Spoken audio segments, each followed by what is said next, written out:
Okay, let's do it. I'm Kenny J. I'm from Southside Jamaica, Queens. And I'm Junebug, DJ Junebug from the legendary group Phase 3. I'm from Southside Jamaica, Queens as well.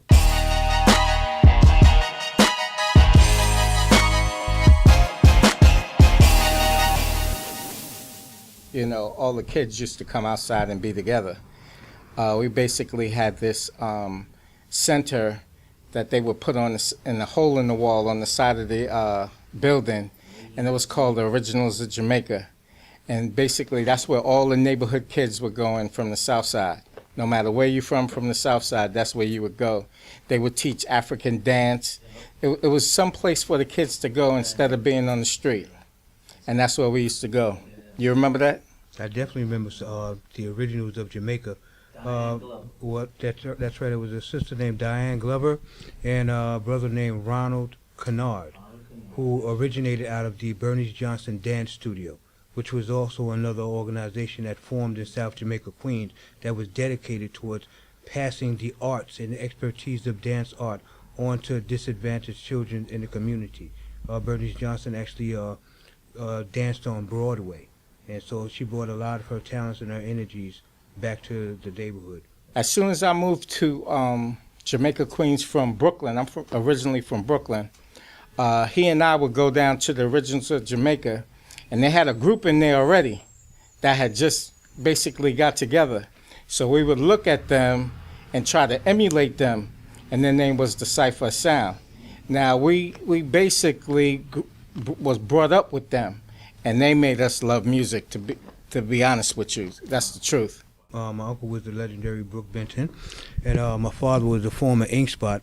And on my mother's side, her sisters sang, her brothers sang, my grandmother, my grandfather sang. And when we were young, we used to take trips to South Carolina. And all of the mothers and sisters and brothers would all bring their children down south at the same time in the summer to leave them. But in the midst of that, everybody would gather in my grandmother and grandfather's living room. And everybody would sit, all of the elders, the mothers, the sisters and brothers, would sit around the couch, and their children would sit at their lap. And we spent our time singing old gospels. We always had a love and a passion for music, but there was this one group in the community named Cypher Sounds, who I would say pretty much got a head start on us. They started around 75, 74 as well. We went to the Originals of Jamaica Center one day, and we saw them performing for a party, I believe it was. And at the time, they had what we used to call column speakers. They were speakers that the bands used to use. And then they had a big column brain sitting on the side of the table. And then they had their turntables, you know. And it's like, as I said, we had a passion for music. So they inspired us to put together a set and pretty much do the same thing. We couldn't be on the same level as them, obviously. So we had to start out with what we have. So we come from humble beginnings, I'm going to be honest with you. So we saw 2 end tables in the trash. We go to the end tables, get the end tables, and he would put together speakers, 2 speakers. Then we would take whatever we had in our house, in our home, and bring it, that was like musically inclined, right? Mm-hmm. And bring it out, and we would play outside in front of a church, because there was a church on our block. And that's when we became Phase 3, right then and there. We decided that. And when he says what we would, the things that we would take out of our house, for instance, back then they used to have what they call component sets, where they would have a turntable, and then they would have an integrated stereo that you could play tapes through, you could play the radios to. It was all in one. So, say for instance, I would have one in my house, he would have one in his house, and we would bring it out and put the 2 together. And then and that's how we actually ended up. Those were our 2 turntables. I put it that way. Those are our 2 turntables and our set in the beginning. Yep. And we didn't have no money. So it's like 14, 15, we get our allowance. We go buy records. There were really no other groups around in Southside Jamaica, Queens that we knew about. Basically, when it started out as us and Sound Experience, right? That's right. So it was another group called Sound Experience, and we formed together. So once we formed together, we started putting speakers together. They had the turntables and the mixer. We had the speakers. So we just come together, and we would do shows that way. we would stay in the parks. 160 is an elementary school in Southside Jamaica, Queens. We would go to 48, PS 48. That's another elementary school in Southside Jamaica, Queens. And we would play in the parks. And everybody would have, there would be nothing for us to do. There's so many kids in the neighborhood, everybody used to have to go outside. There was no Xbox or PlayStation. So you had to be back home when the lights came on. So we would come just before the lights came on and start playing music. Everybody got in trouble after that because we didn't leave till about, what, 11? That's right. Something like that. The light pole was the main source of electricity. Once we found out that you could actually open up the panel on the light post on the outside, and that you would only need, it was almost like a fuse that you would twist into the socket inside of it, and the fuse was made up where it would have a socket plug on it where you could plug an electricity outlet or plug into it. And once we found that out, we would go to the park, open up the light post at the bottom, plug into it, and we'd play as long as we could play. We would battle various DJ crews. And I have the proof, as far as flyers are concerned from way back then. And that's the way we would get our recognition. We were the only ones that would go into the park.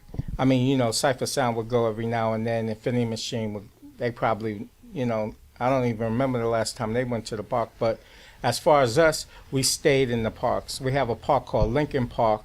That's on the side of Van Wyck Expressway that we used to stay in. Ajax Park, which is also on the side of Van Wyck Expressway. We also went to Van Wyck Park, which is our home park, and that was on the side of the Van Wyck Expressway as well. So every time we would play, everybody would flock to the park to see us, and I think that's where we got our notoriety. Then you have various clubs that was in the neighborhood, where when I look at the flyers, it was only $2 to get in. I still can't believe that. $2 to get in, now they charge $20 to get in. But the various places around here were the Fantasia, which was on Merrick Boulevard. You had the Le Chalet, which was off of Hillside Avenue. You had the Club Encore, which used to be the Rustic Room by the Queens Library across the street from the bus terminal in Jamaica, right off of Jamaica Avenue. And you had the Club Gemini. That's correct. That you go in, and that's where we would go. We would go to those different places, and that's how we got notarized. And also to add to how we became known, we had a different style from everyone. Everybody in South Jamaica, Queens that DJ, they all had their own unique style when it came to playing music. A part of Phase 3 was that when we would go to park jams, club jams, initially what we would do is we would start off with calm music that people could just come in and kind of tap their feet to and kind of talk to each other about, et cetera, and kind of get warmed up. We warmed up the crowd with music like, say, for instance, There Ain't No Love Thing. Back Together Again by Roberta Flack and Donny Hathaway. Songs like that. And then the second part of our performance was to play maybe disco beats, rhythms like that. And then we would end what we did with what they call now hip-hop. We call it rap at that particular time. But our style of music, the way that we blend records, the way that we scratch records, the way that we faded records, the way that we cut records, these were all different styles of mixing or DJing. And we had a way with mixing records using those different styles that enticed the crowd. Well, the elements, that had to come from the Bronx. We had our own elements on the south side of Jamaica, That's Queens. right. We had the big set, like the Sherwin Vega set, and we didn't have any home speakers and playing home speakers out there. We that's what we was known for. We didn't have anything to do with elements back then.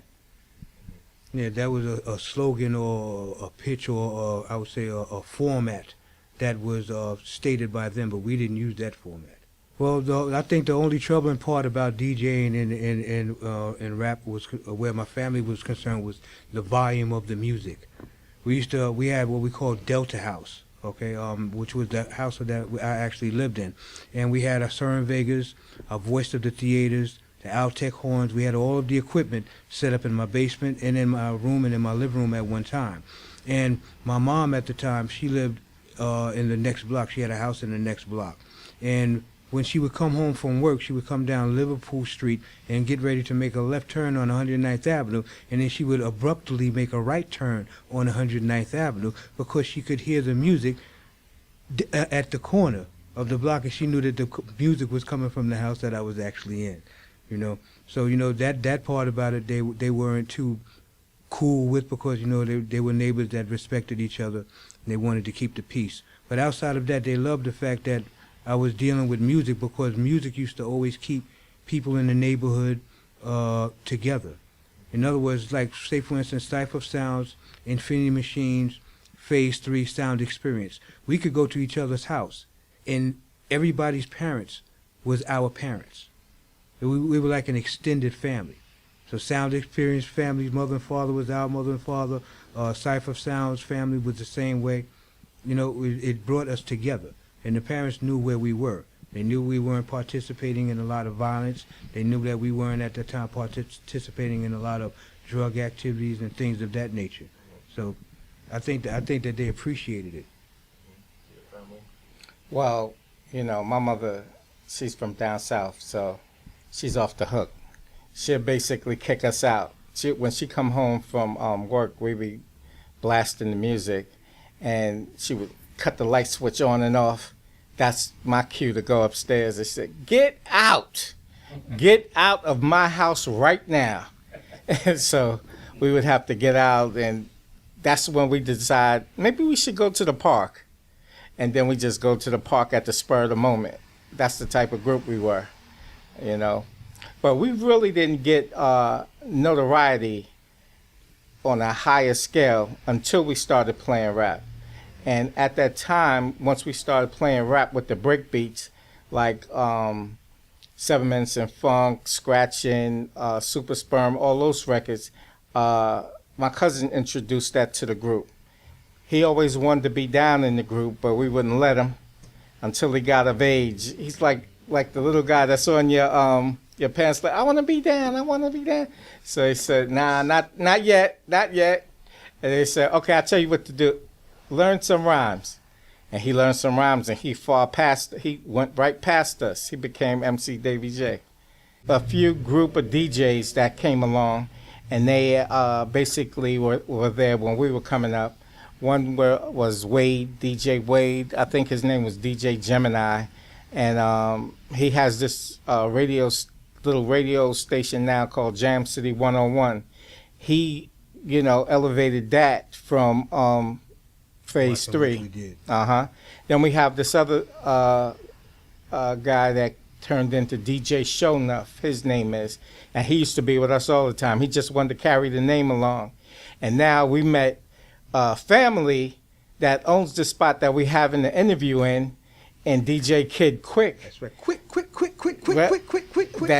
That was there when we were coming up as well. And you know, it's just a good thing seeing this, because this is a beautiful place that he has.